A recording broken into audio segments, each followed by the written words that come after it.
Travel along, Catholic pilgrims, as we read letters from the voyages of St. Frances Cabrini as she traveled around the Western Hemisphere sharing the good news of Christ. Hello, Catholic pilgrims. Today we arrive in Paris with Mother Cabrini after she has an eventful train ride. So grab your books and turn to page 20 for Mother's entry titled Arrival at Paris.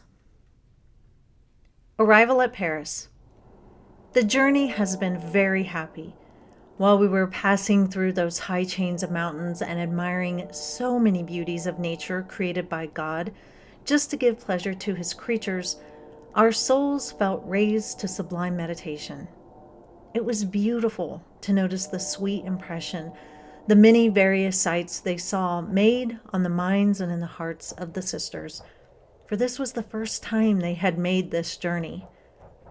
About 2 a.m., someone opened the door of the compartment and asked us to alight, but we did not obey because we had been told it was a through train to Paris. 3 minutes later, they returned and begged us again to leave the compartment, but they received no satisfaction because I did not understand what they were saying. Sister Ignatius, halt asleep, contented herself with answering, "Close the door." To bring us to our senses, the station master, accompanied by several porters, told us that the carriage in which we were had broken down. At last, we understood and left the compartment in haste. Quicker than I could tell, our luggage was transferred to another compartment, where we remained very comfortable until we arrived in Paris. We then thanked our dear spouse for the great love he had shown us in preserving us. We made a very fervent spiritual communion and went to sleep again. We arrived in Paris an hour and a half behind time on account of the accident. Nevertheless, we found Mrs. Gabin awaiting us. At once, she conducted us to the Church of Our Lady of Victories, where we all received Holy Communion to the great joy of our souls. This being our first visit to the sanctuary, it left a great impression on me.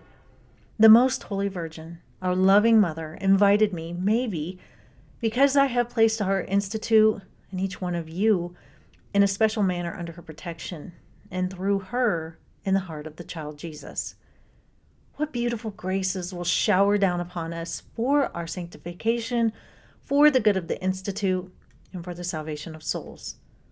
We spent a few hours accompanied by a lady who was our guide, in viewing the principal streets and sites of importance. A little after midday, we took a train for Havre and arrived there about 5 o'clock in the afternoon. Thank you, Catholic pilgrims. I'll see you tomorrow where Mother Cabrini is at port, ready to set sail for America. Until then, live the faith boldly and travel well.